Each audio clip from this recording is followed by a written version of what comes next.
Electrician trade ಈ ಅಧಿವೇಶನಕ್ಕೆ ಆತ್ಮೀಯ ಸ್ವಾಗತ.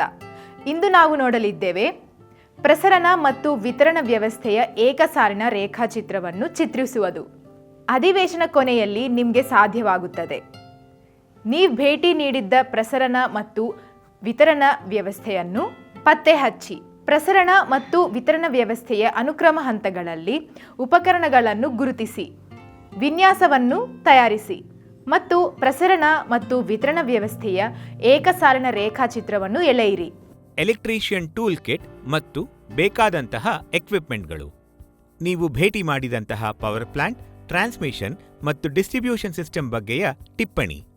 Drawing sheet, pencil, eraser, scale, ವೈಯಕ್ತಿಕ ಸುರಕ್ಷಾ ಸಾಮಗ್ರಿಗಳು. ಟ್ರಾನ್ಸ್ಮಿಷನ್ ಮತ್ತು ಡಿಸ್ಟ್ರಿಬ್ಯೂಷನ್ ಸಿಸ್ಟಮ್. ಅಭ್ಯಾಸ ಮಾಡುವ ಮುನ್ನ ಒಮ್ಮೆ ಎಸಿ ಪವರ್ ಸಪ್ಲೈ ಸಿಸ್ಟಮ್ನ ಚಿತ್ರವನ್ನು ನೋಡೋಣ. ಪವರ್ ಉತ್ಪಾದನಾ ಘಟಕದಿಂದ ಎಲೆಕ್ಟ್ರಿಕ್ ಪವರ್ ಅನ್ನು ಗ್ರಾಹಕರ ಬಳಿಗೆ ಕೊಂಡೊಯ್ಯುವ ಮಾರ್ಗವನ್ನು ಎಲೆಕ್ಟ್ರಿಕಲ್ ಸಪ್ಲೈ ಸಿಸ್ಟಮ್ ಎಂದು ಕರೆಯುತ್ತಾರೆ. ಈ ಎಲೆಕ್ಟ್ರಿಕ್ ಪವರ್ ಸಪ್ಲೈ ಸಿಸ್ಟಮ್ನಲ್ಲಿ 3 ಮುಖ್ಯವಾದ ಭಾಗಗಳಿವೆ. ಅವು ಪವರ್ ಸ್ಟೇಷನ್ ಅಥವಾ ಉತ್ಪಾದನಾ ಘಟಕ, ಪ್ರಸರಣಾ ಘಟಕ ಹಾಗೂ ವಿತರಣಾ ಘಟಕ. ಉತ್ಪಾದನಾ ಘಟಕ ಎಂದರೆ ಸಮಾನಾಂತರ 3 ಫೇಸ್ ಆಲ್ಟರ್ನೇಟಿಂಗ್ ಅಥವಾ ಎಸಿ ಜನರೇಟರ್ ಮುಖಾಂತರ ವಿದ್ಯುತ್ ಶಕ್ತಿಯನ್ನು ಉತ್ಪಾದಿಸುವ ಸ್ಥಳ. ಇದನ್ನು ಜನರೇಟಿಂಗ್ ಸ್ಟೇಷನ್ ಎಂದು ಕರೆಯುತ್ತಾರೆ. ಟ್ರಾನ್ಸ್ಮಿಷನ್ ಸಿಸ್ಟಮ್ನ ಸಿಂಗಲ್ ಲೈನ್ ಚಿತ್ರ. ಟ್ರಾನ್ಸ್ಮಿಷನ್ ಸಿಸ್ಟಮ್ ಅನ್ನು 2 ವಿಭಾಗಗಳಾಗಿ ವಿಂಗಡಿಸಬಹುದು. 1 primary transmission, 2 secondary transmission.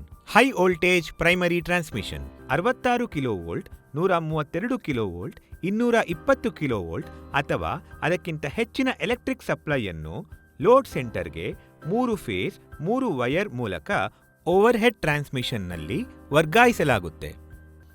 High voltage secondary transmission ಊರು ಹೊರಗಿನ ಪ್ರದೇಶಗಳನ್ನು ರಿಸೀವಿಂಗ್ ಸ್ಟೇಷನ್ಗೆ ಕನೆಕ್ಟ್ ಮಾಡುವ ಲೈನ್ ಅನ್ನು ಸೆಕೆಂಡರಿ ಟ್ರಾನ್ಸ್ಮಿಷನ್ ಎಂದು ಕರೆಯಲಾಗುತ್ತೆ. ಡಿಸ್ಟ್ರಿಬ್ಯೂಷನ್ ಸಿಸ್ಟಮ್ನ ಲೈನ್ ಡಯಾಗ್ರಾಮ್. ಡಿಸ್ಟ್ರಿಬ್ಯೂಷನ್ ಸಿಸ್ಟಮ್ ವಿತರಣಾ ಘಟಕವನ್ನು 2 ರೀತಿ ವಿಂಗಡಿಸಲಾಗುತ್ತೆ: ಪ್ರೈಮರಿ ಡಿಸ್ಟ್ರಿಬ್ಯೂಷನ್, ಸೆಕೆಂಡರಿ ಡಿಸ್ಟ್ರಿಬ್ಯೂಷನ್. ಸಬ್ಸ್ಟೇಷನ್ನಲ್ಲಿ 66 ಕೆವಿ ಅಥವಾ 132 ಕೆವಿಯ ಸೆಕೆಂಡರಿ ಟ್ರಾನ್ಸ್ಮಿಷನ್ ವೋಲ್ಟೇಜ್ ಅನ್ನು 11 ಕೆವಿಗೆ ಸ್ಟೆಪ್ ಡೌನ್ ಟ್ರಾನ್ಸ್ಫಾರ್ಮರ್ ಮೂಲಕ ಇಳಿಸಲಾಗುತ್ತೆ. 3 ಫೇಸ್ 3 ವೈರ್ಗಳನ್ನು ಪ್ರೈಮರಿ ಡಿಸ್ಟ್ರಿಬ್ಯೂಷನ್ ಸಿಸ್ಟಮ್ನಲ್ಲಿ ಉಪಯೋಗಿಸುತ್ತಾರೆ. ಸೆಕೆಂಡರಿ ಡಿಸ್ಟ್ರಿಬ್ಯೂಷನ್ ಸಬ್ಸ್ಟೇಷನ್ಗೆ ಪ್ರೈಮರಿ ಡಿಸ್ಟ್ರಿಬ್ಯೂಷನ್ ಲೈನ್ಗಳ ಮೂಲಕ 11 ಕಿಲೋವೋಲ್ಟ್ ಅಥವಾ 415 ವೋಲ್ಟ್ಗಳ ಎಲೆಕ್ಟ್ರಿಕ್ ಪವರ್ ಅನ್ನು ನೀಡಲಾಗುತ್ತೆ. ಈ ಸಬ್ಸ್ಟೇಷನ್ ಗ್ರಾಹಕರ ಪ್ರದೇಶದ ಬಳಿ ಇದ್ದು, ಇಲ್ಲಿ ವೋಲ್ಟೇಜ್ನ ಲೆವೆಲ್ ಅನ್ನು ಸ್ಟೆಪ್ ಡೌನ್ ಟ್ರಾನ್ಸ್ಫಾರ್ಮರ್ಗಳ ಮೂಲಕ 415 ವೋಲ್ಟ್ ಅಥವಾ 240 ವೋಲ್ಟ್ಗೆ ಕಡಿತಗೊಳಿಸಲಾಗುವುದು. ಈ ಟ್ರಾನ್ಸ್ಫಾರ್ಮರ್ಗಳನ್ನು ಸೆಕೆಂಡರಿ ಡಿಸ್ಟ್ರಿಬ್ಯೂಷನ್ ಟ್ರಾನ್ಸ್ಫಾರ್ಮರ್ಸ್ ಎಂದು ಕರೆಯುತ್ತಾರೆ. ಈ 415 ವೋಲ್ಟ್ ಅಥವಾ ಈ 240 ವೋಲ್ಟ್ನ ಲೈನ್ ಅನ್ನು ಸೆಕೆಂಡರಿ ಡಿಸ್ಟ್ರಿಬ್ಯೂಷನ್ ಲೈನ್ ಎಂದು ಕರೆಯಲಾಗುತ್ತದೆ. ಈ ಲೈನ್ನಲ್ಲಿ 3 ಫೇಸ್ 4 ವೈರ್ನ ಸಿಸ್ಟಮ್ ಅನ್ನು ಉಪಯೋಗಿಸಲಾಗುತ್ತದೆ. ಡಿಸ್ಟ್ರಿಬ್ಯೂಷನ್ ಸಿಸ್ಟಮ್ನ ಲೇಔಟ್. ಸೆಕೆಂಡರಿ ಡಿಸ್ಟ್ರಿಬ್ಯೂಷನ್ ಸಿಸ್ಟಮ್ ಅನ್ನು 3 ವಿಭಾಗಗಳಾಗಿ ವಿಂಗಡಿಸಬಹುದು. ಫೀಡರ್ಸ್. ಸಬ್ಸ್ಟೇಷನ್ ಅನ್ನು ಡಿಸ್ಟ್ರಿಬ್ಯೂಟರ್ಸ್ ಬಳಿ ಕೊಂಡೊಯ್ಯುವ ಎಲೆಕ್ಟ್ರಿಕ್ ಲೈನ್ಗಳನ್ನು ಫೀಡರ್ಸ್ ಎಂದು ಕರೆಯುತ್ತಾರೆ. ಡಿಸ್ಟ್ರಿಬ್ಯೂಟರ್ಗಳು ಫೀಡರ್ ಲೈನ್ಗಳ ಮೂಲಕ ಎಲ್ಟಿ ಪವರ್ ಸಪ್ಲೈಯನ್ನು ಹೊರತೆಗೆದು ಗ್ರಾಹಕರಿಗೆ ತಲುಪಿಸುವುದನ್ನು ಡಿಸ್ಟ್ರಿಬ್ಯೂಟರ್ಸ್ ಎಂದು ಕರೆಯುತ್ತಾರೆ. ಸರ್ವಿಸ್ ಮೇನ್ ಕನ್ಸ್ಯೂಮರ್ಗಳ ಲೋಡ್ ಟರ್ಮಿನಲ್ ಇಂದ ಡಿಸ್ಟ್ರಿಬ್ಯೂಟರ್ಗೆ ಕನೆಕ್ಟ್ ಮಾಡುವ ಒಂದು ಸಾಮಾನ್ಯ ಕೇಬಲ್ ಅನ್ನು ಸರ್ವಿಸ್ ಮೇನ್ಸ್ ಎಂದು ಕರೆಯುತ್ತಾರೆ. ಟ್ರಾನ್ಸ್ಮಿಷನ್ ಸಿಸ್ಟಮ್ನಲ್ಲಿ ಹಂತ ಹಂತವಾಗಿ ಉಪಯೋಗಿಸುವ ಎಕ್ವಿಪ್ಮೆಂಟ್ಗಳು. ಎಸಿ ಎಲೆಕ್ಟ್ರಿಕ್ ಪವರ್ ಸಪ್ಲೈ ಸಿಸ್ಟಮ್ನ ಮಾಹಿತಿ ನಿಮ್ಮೆಲ್ಲರಿಗೂ ಅರ್ಥವಾಗಿದೆ ಎಂದು ಭಾವಿಸುತ್ತೇನೆ. ಈಗ ನಾವು ಟ್ರಾನ್ಸ್ಮಿಷನ್ ಮತ್ತು ಡಿಸ್ಟ್ರಿಬ್ಯೂಷನ್ ಸಿಸ್ಟಮ್ನ ಸಿಂಗಲ್ ಲೈನ್ ಡಯಾಗ್ರಾಮ್ ಅನ್ನು ಬರೆಯುವುದನ್ನು ಅಭ್ಯಾಸ ಮಾಡಿಕೊಳ್ಳೋಣ. ಈ ಪ್ರಕ್ರಿಯೆಗೆ ನಾವು ಹತ್ತಿರದ ಟ್ರಾನ್ಸ್ಮಿಷನ್ ಮತ್ತು ಡಿಸ್ಟ್ರಿಬ್ಯೂಷನ್ ಲೈನ್ ಹಾಗೂ ಪವರ್ ಪ್ಲಾಂಟ್ಗೆ ಭೇಟಿ ನೀಡಬೇಕು. ಟ್ರಾನ್ಸ್ಮಿಷನ್ ಹಾಗೂ ಡಿಸ್ಟ್ರಿಬ್ಯೂಷನ್ ಲೈನ್ ಸಿಸ್ಟಮ್ನ ಅನುಕ್ರಮವಾದ ಹಂತಗಳನ್ನು ನಾವು ಅಲ್ಲಿ ಪತ್ತೆ ಹಚ್ಚಬೇಕು.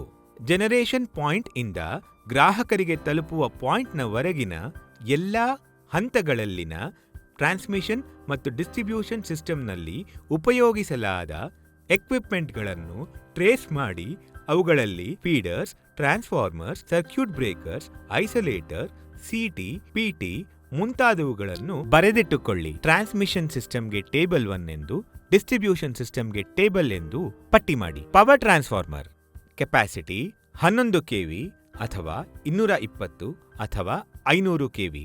ಜನರೇಷನ್ ವೋಲ್ಟೇಜ್ ಅನ್ನು ಸೆಟಪ್ ಮಾಡಿ. Circuit breaker handling capacity 66 KV ಇಂದ 500 ಕಿಲೋ ವೋಲ್ಟ್. ಮೇಂಟೆನೆನ್ಸ್ ಹಾಗೂ ಟ್ರಾನ್ಸ್ಫಾರ್ಮರ್ ಅನ್ನು ಬದಲಿಸಲು ಎಕ್ವಿಪ್ಮೆಂಟ್ ಅನ್ನು ಐಸೋಲೇಟ್ ಮಾಡಿರಿ. ಬಸ್ ಬಾರ್ ಕಾಪರ್ನಿಂದ ಮಾಡಿದಂತಹ ಮೆಟಲ್ ಕಂಡಕ್ಟರ್ಗಳು.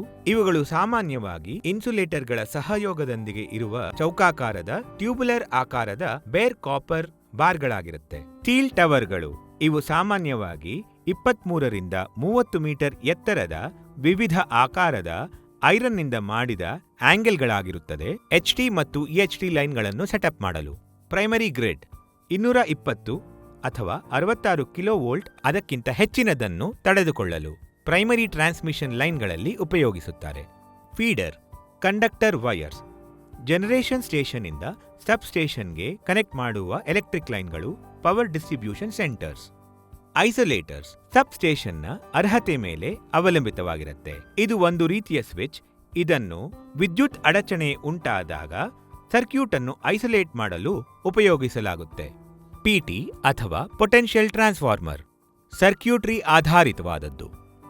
ಇದು ಟ್ರಾನ್ಸ್ಫಾರ್ಮರ್ ಇನ್ಸ್ಟ್ರುಮೆಂಟ್ ಆಗಿದ್ದು ಇದನ್ನು ಕಡಿಮೆ ವ್ಯಾಲ್ಯೂವಿನ ಅನುಪಾತದಲ್ಲಿ ಹೆಚ್ಚಿನ ಎಸಿ ವೋಲ್ಟೇಜ್ ಅನ್ನು ಮೆಷರ್ ಮಾಡಲು ಉಪಯೋಗಿಸುತ್ತಾರೆ. ಸಿಟಿ ಅಥವಾ ಕರೆಂಟ್ ಟ್ರಾನ್ಸ್ಫಾರ್ಮರ್ ಇದು ಕರೆಂಟ್ ಕೆಪಾಸಿಟಿಯ ಮೇಲೆ ಅವಲಂಬಿತವಾಗಿರುತ್ತೆ. ಇದೊಂದು ಟ್ರಾನ್ಸ್ಫಾರ್ಮರ್ ಇನ್ಸ್ಟ್ರುಮೆಂಟ್ ಆಗಿದ್ದು ಇದನ್ನು ಸೆಕೆಂಡರಿ ಸೈಡ್ನಲ್ಲಿ ಕಡಿಮೆ ವ್ಯಾಲ್ಯೂವಿನ ಅನುಪಾತದಲ್ಲಿ ಹೆಚ್ಚಿನ ಎಸಿ ಕರೆಂಟ್ ಅನ್ನು ಮೆಷರ್ ಮಾಡಲು ಉಪಯೋಗಿಸಲಾಗುತ್ತದೆ. Tap change equipment HV side ಕೊಟ್ಟಿರುವಂತೆ ಔಟ್ಪುಟ್ ವೋಲ್ಟೇಜ್ ಅನ್ನು ಲೈನ್ ವೋಲ್ಟೇಜ್ಗೆ ತಕ್ಕಂತೆ ಕೈಯಾರೆ ನಿಯಂತ್ರಿಸಲು ಉಪಯೋಗಿಸುತ್ತಾರೆ. ಕಂಟ್ರೋಲ್ ಪ್ಯಾನೆಲ್ ಕೊಠಡಿ ಸಬ್ ಸ್ಟೇಷನ್ನ ಸಾಮರ್ಥ್ಯಕ್ಕೆ ತಕ್ಕಂತೆ MCCBs ಕಂಟ್ರೋಲ್ ಎಕ್ವಿಪ್ಮೆಂಟ್ ಮೀಟರ್ಗಳನ್ನು ಕಂಟ್ರೋಲ್ ರೂಮಲ್ಲಿ ಸ್ಟೀಲ್ ಪ್ಯಾನೆಲ್ನ ಒಳಗೆ ಕ್ರಮವಾಗಿ ಜೋಡಿಸಲಾಗಿರುತ್ತದೆ. ಡಿಸ್ಟ್ರಿಬ್ಯೂಷನ್ ಟ್ರಾನ್ಸ್ಫಾರ್ಮರ್ 33 ಕಿಲೋವೋಲ್ಟ್ ಅಥವಾ 11 ಕಿಲೋವೋಲ್ಟ್ ಇಂದ 415 ಅಥವಾ 250 ವೋಲ್ಟ್ನವರೆಗೆ. 33 ಕಿಲೋವೋಲ್ಟ್ ಅಥವಾ 11 ಕಿಲೋವೋಲ್ಟ್ನ ಸೆಕೆಂಡರಿ ಡಿಸ್ಟ್ರಿಬ್ಯೂಷನ್ ವೋಲ್ಟೇಜ್ ಅನ್ನು 415 ಅಥವಾ 250 ವೋಲ್ಟ್ಗಳಿಗೆ ಇಳಿಸುತ್ತದೆ. ಸರ್ಕ್ಯೂಟ್ ಬ್ರೇಕರ್ ಸಬ್ ಸ್ಟೇಷನ್ನ ಸಾಮರ್ಥ್ಯಕ್ಕೆ ಅನುಗುಣವಾಗಿ ಸಿಸ್ಟಮ್ನಲ್ಲಿ ದೋಷ ಕಂಡುಬಂದಲ್ಲಿ ಇದು ಪವರ್ ಸಪ್ಲೈಯನ್ನು ಆಟೋಮ್ಯಾಟಿಕ್ ಆಗಿ ಕಟ್ ಆಫ್ ಮಾಡಿಬಿಡುತ್ತದೆ. ಲೈಟ್ನಿಂಗ್ ಅರೆಸ್ಟರ್ಗಳು ಪವರ್ 18 ಇಂಟು 10 ಪವರ್ 5 ಕಿಲೋ ವ್ಯಾಟ್ಗಳು. ಅಮೂಲ್ಯವಾದ ಎಕ್ವಿಪ್ಮೆಂಟ್ಗಳನ್ನು ಕಾಪಾಡಲು ಬೇಕಾದ ಡಿವೈಸ್ ಇದು. ಮಿಂಚು ಹೊಡೆದಾಗ ಓವರ್ ವೋಲ್ಟೇಜ್ ಅನ್ನು ನಿಯಂತ್ರಿಸಿ ಅದನ್ನು ಭೂಮಿಗೆ ಕಳಿಸಿಕೊಡುತ್ತದೆ.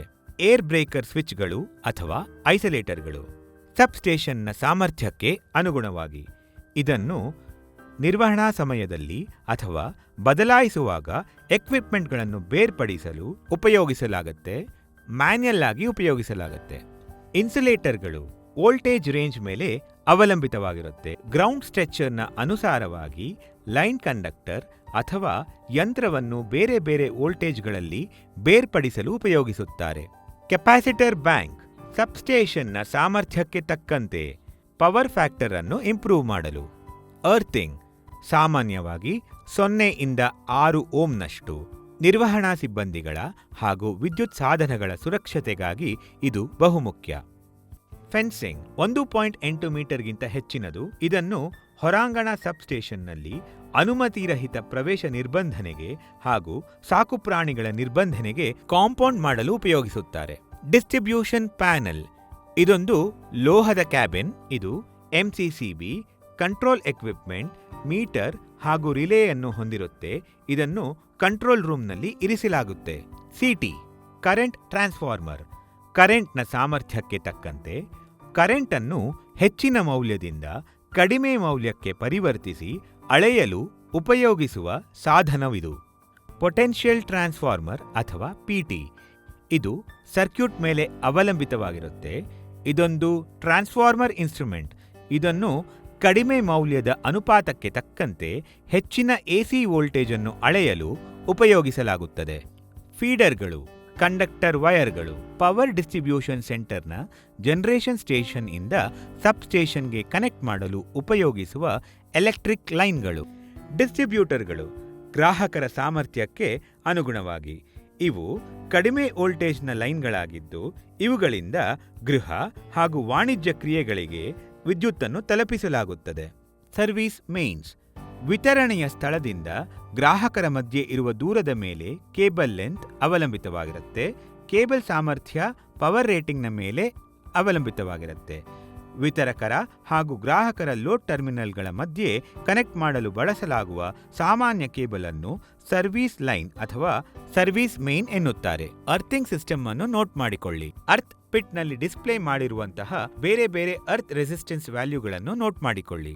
ಯಾವ ಎಕ್ವಿಪ್ಮೆಂಟ್ ಹಾಗೂ ಯಾವ ಇನ್ಸ್ಟಾಲೇಷನ್ಗೆ ಕಡಿಮೆ ಹಾಗೂ ಅನಿಯಮಿತ ವ್ಯಾಲ್ಯೂ ಇದೆ ಎಂದು ನೋಟ್ ಮಾಡಿಕೊಳ್ಳಿ. ಮೇಲಿನ ಎಕ್ವಿಪ್ಮೆಂಟ್ ಪಟ್ಟಿ ಹಾಗೂ ಪವರ್ ಪ್ಲಾಂಟ್ನ ಭೇಟಿಯಾದಾಗ ನಾವು ಮಾಡಿಕೊಂಡ ಟಿಪ್ಪಣಿಗಳ ಆಧಾರದ ಮೇಲೆ ಎಕ್ವಿಪ್ಮೆಂಟ್ಗಳನ್ನು ಕ್ರಮವಾಗಿ ಜೋಡಿಸಿ ಹಾಗೂ ನೀವು ಭೇಟಿ ಮಾಡಿದ ಟ್ರಾನ್ಸ್ಮಿಷನ್ ಮತ್ತು ಡಿಸ್ಟ್ರಿಬ್ಯೂಷನ್ ಸಿಸ್ಟಮ್ನ ಸಿಂಗಲ್ ಲೈನ್ ಚಿತ್ರವನ್ನು ಬರೆಯಿರಿ. ಸಾಮಾನ್ಯವಾಗಿ ಎಸಿ ಪವರ್ ಸಪ್ಲೈ ಸಿಸ್ಟಮ್ನ ಸಿಂಗಲ್ ಲೈನ್ ಡಯಾಗ್ರಾಮ್ ಹೀಗೆ ಕಾಣುತ್ತದೆ ಹಾಗೂ ಸಾಮಾನ್ಯವಾದ ಡಿಸ್ಟ್ರಿಬ್ಯೂಷನ್ ಸಿಸ್ಟಮ್ನ ಸಿಂಗಲ್ ಲೈನ್ ಡಯಾಗ್ರಾಮ್ ಇಲ್ಲಿ ತೋರಿಸಿದ ಚಿತ್ರದಂತೆ ಕಾಣಿಸುತ್ತದೆ.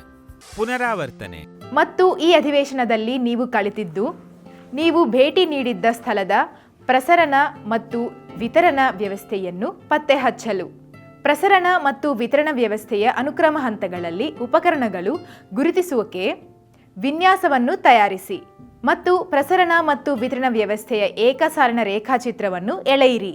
ನೀವೆಲ್ಲರೂ ಅರ್ಥ ಮಾಡಿಕೊಂಡಿದ್ದೀರಿ ಮತ್ತು ಈ ವಿಡಿಯೋವನ್ನು ವೀಕ್ಷಿಸಿದ್ದಕ್ಕಾಗಿ ಧನ್ಯವಾದಗಳು. ಹೊಸ ಪರಿಕಲ್ಪನೆಯೊಂದಿಗೆ ಮುಂದಿನ ಅಧಿವೇಶನದಲ್ಲಿ ನಿಮ್ಮನ್ನು ಭೇಟಿ ಮಾಡುತ್ತೇವೆ.